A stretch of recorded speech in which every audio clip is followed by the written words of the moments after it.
தொடர்ந்து ஆன்மீக நிகழ்ச்சிகளை சாதனையை நோக்கி கின்னஸ் சாதனையை நோக்கி நடத்தி கொண்டிருக்கின்ற என்னுடைய அன்பிற்கும் பாசத்துக்கும் உரிய மதுரை மக்களுடைய சேவகராக உழைத்துக் கொண்டிருக்கின்ற அருமை சகோதரர் நெல்லை பால் அவர்களுடைய அன்பான அழைப்பை ஏற்று ஞாயிற்றுக்கிழமை டிவியில நிறைய சீரியல்லாம் இருக்குது. அதே போல வீட்டுல குடும்பத்தோட பேர பிள்ளைகளோட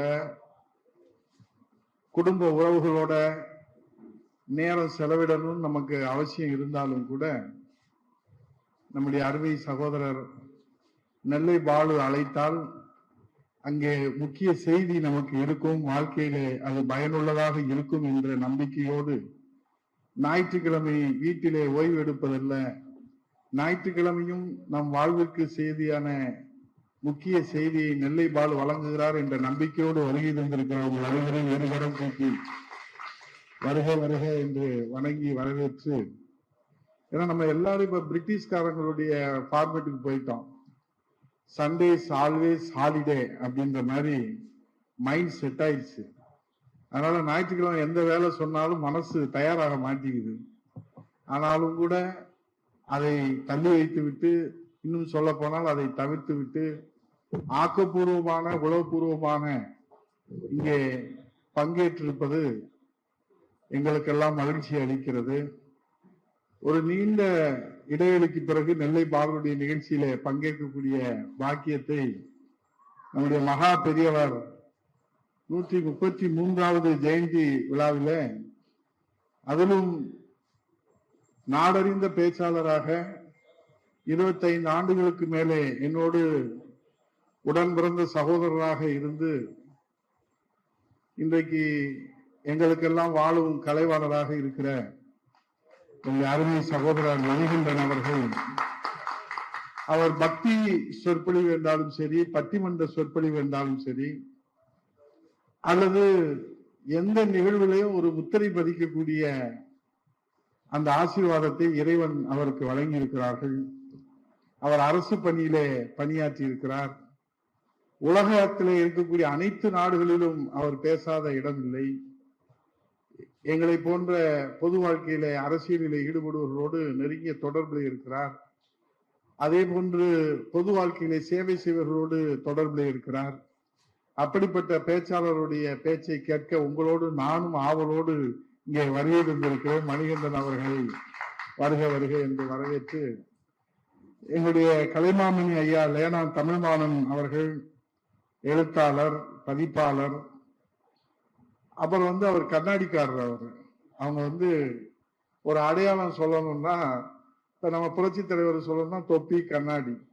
அதே மாதிரி லேனா அவர்களை பற்றி நாம் சொல்லணும்னா ஒரு எளிமையான மனிதர், மிகப்பெரிய எழுத்தாளர், பேச்சாளர். நான் கூட ஆச்சரியப்படுவது உண்டு, நெல்லை பாலு அழைத்தால் எல்லோரும் வந்து விடுகிறார்களே, அது எப்படி?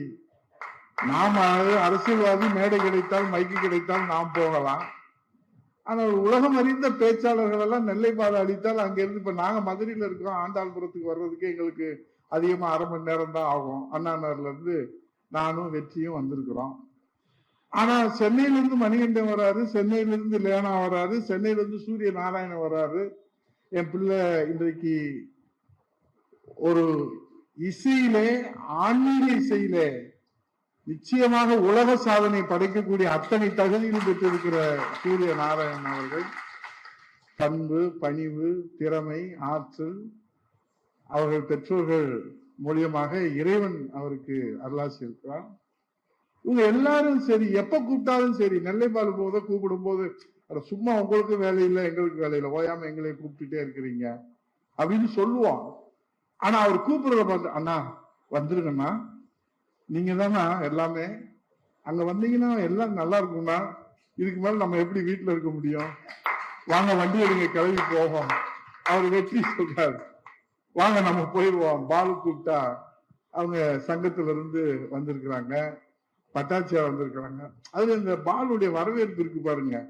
எங்க இருந்துதான் இந்த நம்முடைய சிவாச்சாரியர்கள், பட்டாச்சியார்கள் அவங்களாம் அழைச்சிட்டு வருவாங்கன்னு தெரியாது. ஒரு மேளத்தை அடிச்சு, ஒரு மாலையை போட்டு, ஒரு கும்பத்தை வச்சு, அதோட எப்ப பாலு அழைச்சாலும் நம்ம உடனடியே வர்ற மாதிரி ஏற்பாடு பண்ணிடுவார்.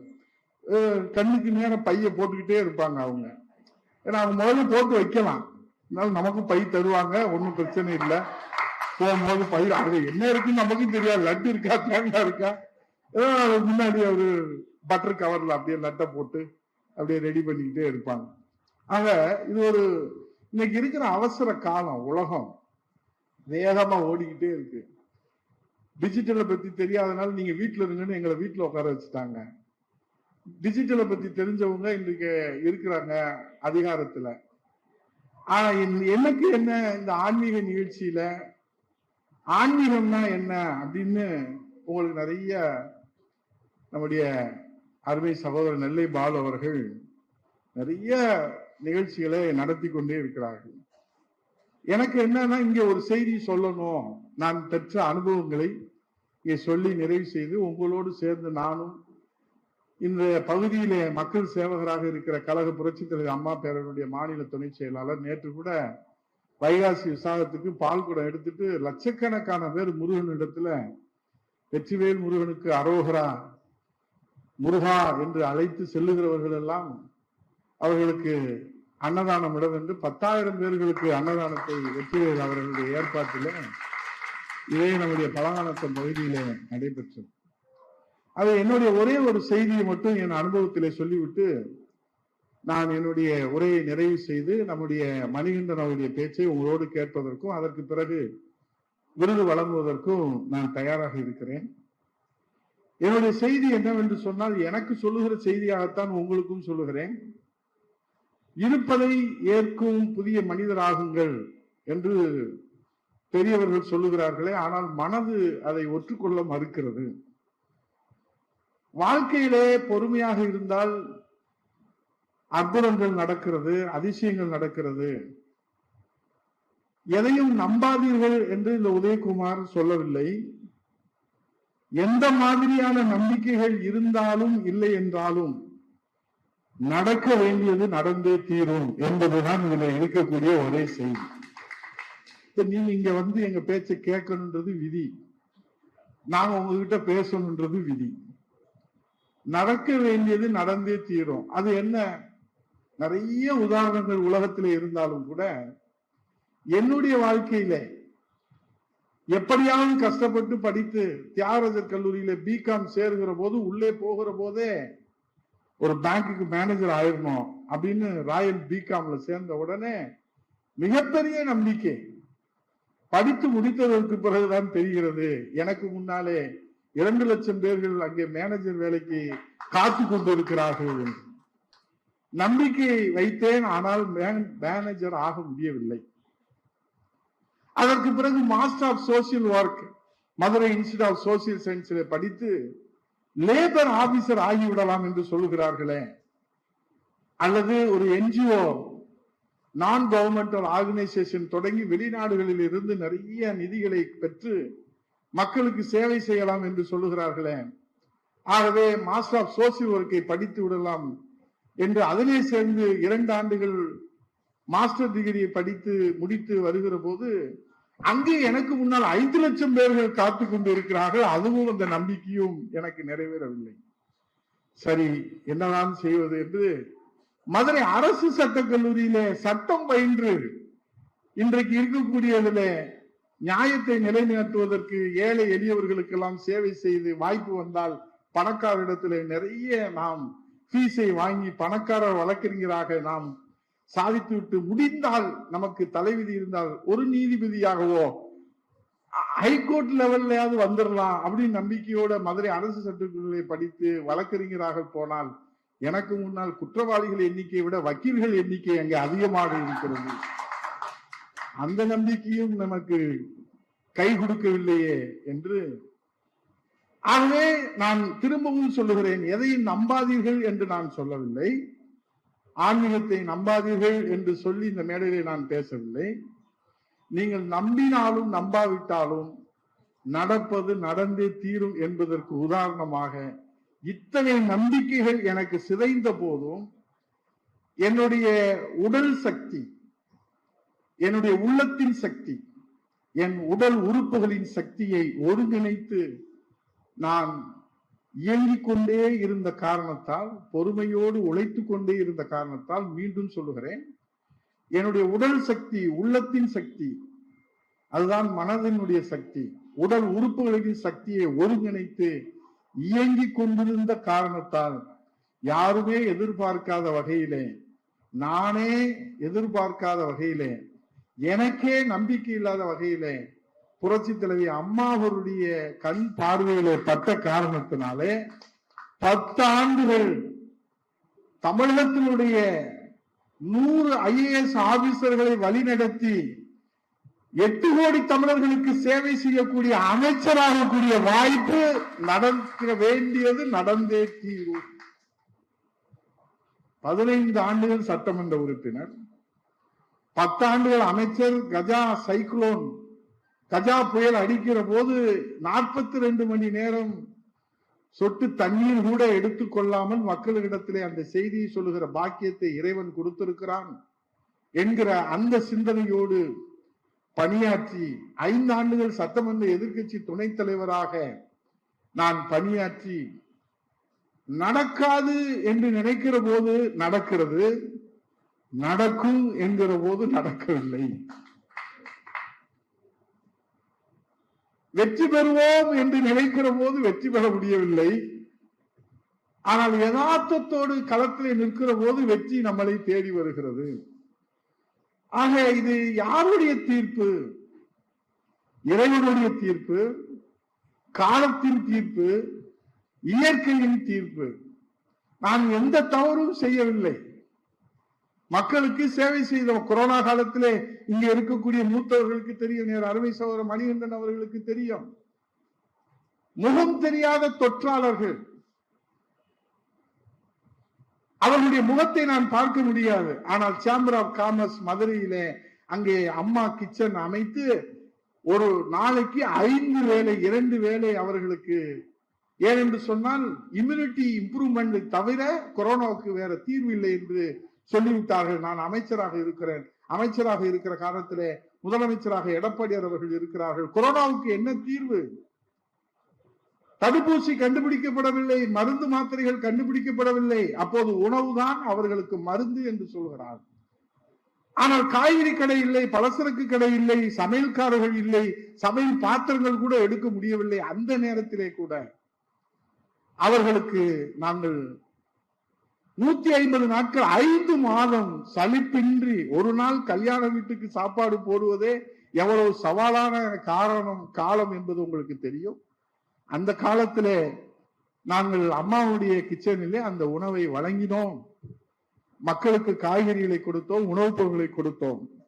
ஆகவே இதை நாங்கள் இப்போது ஏடா உதயகுமார் நடந்தது நடந்தே தீருன்னு சொல்லி அவருடைய சாதனை எல்லாம் சொல்லி கவலையை பகிர்ந்துக்கிறாருன்னு நீங்க நினைக்க தேவையில்லை.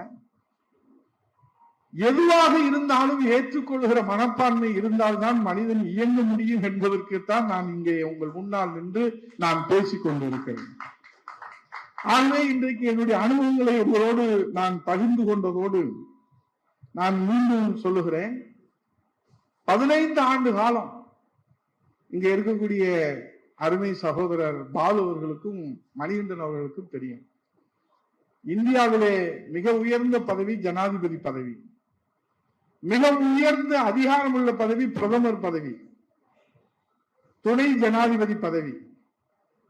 இந்த பதவி வகிப்பவர்களோடு அவர்கள் தமிழ்நாட்டுக்கு வந்தால் அவர்களோடு சாப்பல்ல, நம்முடைய ராணுவ சாப்பல்ல பயணம் செய்யக்கூடிய வெயிட்டிங் மினிஸ்டராக இருக்கக்கூடிய பாக்கியத்தை அன்றைக்கு நான் எதிர்பாராது கடவுளாக அம்மா அவர்களும் எடப்பாடி அவர்களும் எனக்கு, பாரத பிரதமர் நரேந்திர மோடிஜி அவர்கள் அப்துல் கலாம் அவர்களுக்கு வருகிற போதும் சரி, ஜனாதிபதி ராம்நாத் கோவிந்த் அவர்கள் அங்கே அத்திவரதரை 40 ஆண்டுகளுக்கு ஒரு முறை நடைபெறுகிற அந்த விழாவுக்கு வருவதாக இருந்தாலும் சரி, துணை ஜனாதிபதி அவர்கள் வருவதாக இருந்தாலும் சரி, அவர்களோடு சென்றிருக்கிறேன்.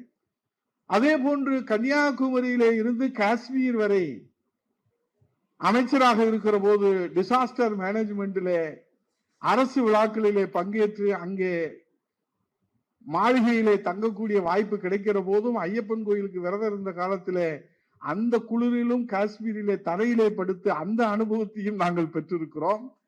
இங்கே ஆண்டிப்பட்டியிலிருந்து அமெரிக்கா வரை அரசு பயணம் செய்திருக்கிறோம். உதயகுமார் என்னப்பா சொல்ல வர அப்படின்னு கேட்டீங்கன்னா, நடக்க வேண்டியது நடந்தே தீரும் என்பதை போல இப்போது உங்களிடத்திலே பேசக்கூடிய பாக்கியத்தை இறைவன் எங்களுக்கு வழங்கி இருக்கிறார். ஆக உங்களுக்கு நான் சொல்லுகிற செய்தி, இந்த அனுபவத்தை சொல்லி நிறைவாக நான் சொல்லுகிற செய்தி, இருப்பதை ஏற்கும் புதிய மனிதராக நீங்கள் வருகிற போது உங்கள் மனபாரம் எல்லாம் குறைந்துவிடும்.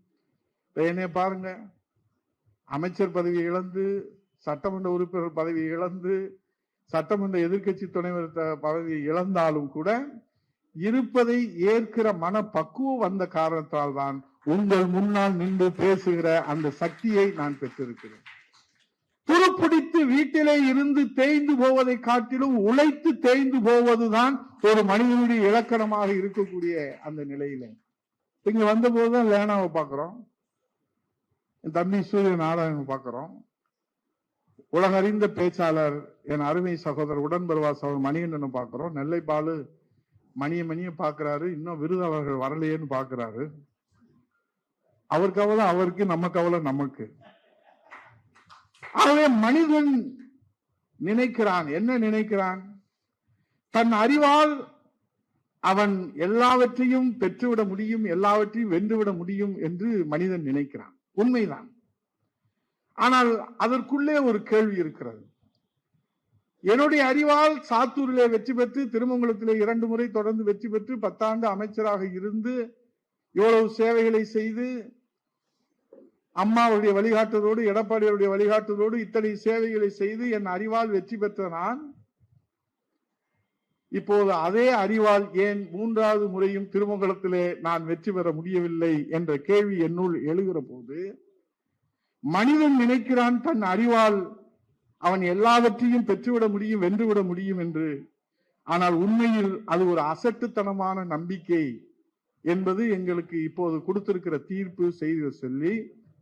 ஆகவே ஒரு மனிதனின் அறிவு அவனுக்கு ஒரு வெற்றியை தருகிறது என்றால், ஒருவரது சில வெற்றிகளுக்கு பிறகு அவனுடைய அறிவு ஏன் அவருக்கு அடுத்த வெற்றியை பெற்றுத்தரவில்லை என்கிற கேள்வி நாம் வருகிற போது, எனவே வருவது வெற்றியோ தோல்வியோ, வருவது இன்பமோ துன்பமோ, அது எதுவானாலும் அதை அப்படியே ஏற்றுக்கொள்கிற புதிய மனிதனாக நீங்கள் வர வேண்டும் என்கிற என் அனுபவத்தை ஒரு பாடமாக இங்கே மகா பெரியவருடைய இந்த ஜெயந்தி விழாவிலே உங்களிடத்திலே சொல்லி, இந்த செய்தியை உங்களுக்கு சொல்லுகிற வாய்ப்பை எனக்கு உருவாக்கி கொடுத்த நெல்லை பால் அவர்களுக்கு சொல்லி, என் அனுபவத்தையும் என்னுடைய கவலையும் உங்களோடு பகிர்ந்து கொள்கிற அந்த வாய்ப்பையும் வழங்கிய நெல்லை பால் அவர்களுக்கு மணிகண்டன் அவர்கள் நிறைய இடத்துல இந்த விஷயத்தை சொல்லுவாரு. ஒரு பேச்சாளர் எப்படி பேசணும், எப்படி இருக்கணும் அப்படின்றதுக்கு ஒரு உதாரணத்தெல்லாம் சொல்லுவாரு. ரொம்ப நேரம் பேசிக்கிட்டே இருந்திருக்கிறாங்க, யாருமே ரியாக்ஷன் இல்லை. ஏன்னா அண்ணன் கூட சொன்னாங்க, ஒரு பேச்சாளருக்கு பேச்சு வரணும்னா முன்னாடி இருக்கிறவங்க ஒரு 5 பேர் கை தட்டணும். இப்ப நாங்க அரசியல் கூட்டத்தெல்லாம் என்ன செய்வோம்னா, நாங்களே ஒரு 10 பேரை செட்டப் பண்ணிக்கிடுவோம். நாங்க பேச பேச அவர் கை தட்டுவார். அவருக்கு புரியுதோ புரியலையோ, அண்ணன் சொல்லியிருக்காரு கை தட்டணும் அப்படின்னு. இப்ப முன்னாடி ஒரு 10 பேர் நின்றுகிட்டு குறுகுறுன்னு இவரை முறைச்சு பார்த்துக்கிட்டே இருந்தா எப்படி பேச்சு வரும்? அவர் வீட்டுல பொண்டாட்டியோட பிரச்சனை இருக்கலாம், அல்லது வீட்டுல ஏதாவது பிரச்சனை இருக்கலாம், பிள்ளைகளோட பிரச்சனை இருக்கலாம். அந்த கோபத்துல கொண்டு வந்து இங்க உட்காந்துக்கிட்டு முறைச்சுக்கிட்டே இருந்தா என்ன செய்யறது? முடியாது. அப்ப அதுக்காக நாங்க ரிஸ்க் எடுக்க விரும்புறது இல்லை. அரசியல் கூட்டத்துல 10 பேரை செட்டப் பண்ணிக்கிறோம். நீ இந்த மூலையில உட்காந்துக்கோ, நீ அந்த மூலையில உட்காந்துக்கோ, நீ அந்த மூலையில உட்காந்து, நான் எது பேசுறோம் நீ கை தட்டிக்கிட்டே இருக்கணும். அப்படிதான் பேசிக்கிட்டே இருக்கிற போது என்ன நானே திட்டம்போது அவன் கை தட்டுறான். நீங்க தானே சொன்னீங்க, எதை சொன்னாலும் கை தட்டு. என்னைய திட்டம் போது கை தட்ட கூடாதுன்னா, எதிராளியும் திட்டம் போது கை தட்டு. இத முதல்ல நீங்க சொல்லணும்ல. இதுல சொன்ன மாதிரி கவுண்டமணி செந்தில் படத்துல வர்ற மாதிரி, ஆஹா ஆஹா இவர் ஊதுறதும் அவங்கள ஆடுறதும், இவர் சிவாஜி கணேசன் பத்மினி மாதிரி இருக்காங்கன்னு சொல்லுவான். இந்த செந்திலையும் அந்த கோவை சரலாம் உடனே கவுண்டமணி பிடிச்சு கேட்பாங்க, வாடா அப்படி, நீ சிவாஜி கணேசனையும் பத்மினியும் பார்த்திருக்க? பார்த்தது இல்லைன்னு. அப்புறம் ஏன்டா இதை சொன்னேன்? அண்ணன் தானே சொல்ல சொன்னாரு அப்படின்னு. அவனை உடனே கூப்பிடுவான், ஏன்டா அப்படி சொல்ல சொன்ன அப்படின்னு. ஒரு விளம்பரம் அப்படின்ற மாதிரி கை தட்டுறதுன்றது ஒரு பேச்சாளருக்கு கிடைக்கக்கூடிய உற்சாகம். இப்ப இவர் அமெரிக்கால பேசிட்டு நேரம் இங்க ஆண்டாள்புரத்துக்கு வர்றாரு, எங்க அண்ணன் மணிகண்டன். அவர் பிடிக்குதோ பிடிக்கல, முன்னாடி சபாஸ் அழகா பேசுறாரு அப்படின்னா அவருக்கு அப்பாவோட பேசுற திருப்தி இருக்கும். அது மாதிரி வாழ்க்கையில என்னன்னா, நமக்கு கிடைக்க வேண்டியது கிடைத்தே தீரும், அதுல ஒண்ணும் மாற்றுக்கிறதே கிடையாது. நடக்க வேண்டியது நடந்தே தீரும். அது என்னுடைய நம்பிக்கையாக உங்களிடத்துல செய்தியாக சொல்லுகிறேன். அதை நீங்க நம்பணும்னு நான் சொல்லல. இப்ப நீங்க இங்க உட்கார்ந்து இருக்கணும், நான் இங்க வரணும், இதெல்லாம் எழுதப்பட்ட விதி. நடக்க வேண்டியது நடந்தே தீரும். ஆகவே சிறந்த பேச்சு அப்படின்னு பார்க்கிற போது யாருமே கை தட்டவே இல்லை. இவரும் பேசிக்கிட்டே இருக்காரு. இந்த செய்தியோட சொல்லி முடிச்சிடறேன் அப்படின்னு. என்னடா அப்ப இருந்து முடிச்சிடறேன்றா முடிக்கவே மாட்டேன்னு நினைக்காதீங்க. அப்ப வெளியூர் ஒருத்தர் ஓடி இவரை கட்டி பிடிச்சு பாராட்டி, ஆஹா ஓஹோ பேஸ் நர்சூஸ் காபி மாதிரி நீங்க ரொம்ப சிறப்பா பேசுறீங்க அப்படின்னு அவர் சொல்லியிருக்காரு. பாருங்க, இங்க இருக்கிறவங்க யாருமே கையும் தட்டல, மண்டையும் ஆட்டல, ஒரு ரியாக்ஷனே இல்லாம இருக்குங்க அப்படின்னு. நீங்க என் பேச்சு ரசிச்சு வந்திருக்கீங்களே, எது பிடிச்சிச்சு அதை நான் தெரிஞ்சுக்க ஆசைப்படுறேன் அப்படின்னு. ஒண்ணுல தலைவரே, வாழ்க்கையில வெறித்து போய் தற்கொலை பண்ணிக்கலாம்னு போய்கிட்டே இருந்தேன். உங்க பேச்சு என் காதுல விழுந்துச்சு, நான் கூர்ந்து கவனிச்சேன். இவ்வளவு பேசும் மோசமா பேசுற இந்த உதயகுமார் உயிரோட இருக்கிற போது நம்ம ஏன் உயிரோட இருக்கக்கூடாது அப்படின்னு என் மனம் திரும்பி உங்களை கட்டி பிடிச்சு வாழ்த்து சொல்லி என் உயிரை காப்பாத்துற எஜமானன் நீங்க தான். அதனால வாழ்க்கையில நீயே வாழும்போது நான் ஏன்டா வாழக்கூடாது அப்படின்ற மாதிரி நீங்க யாரோ ஆள்றாங்க, நாங்க ஏன் வாழக்கூடாது சொல்லி நன்றி கூறி ஆன்மீக நிகழ்ச்சி வருகின்ற உங்களுக்கு எல்லோருக்கும் நன்றியை தெரிவித்து விடைபெறுகிறேன். நன்றி, வணக்கம்.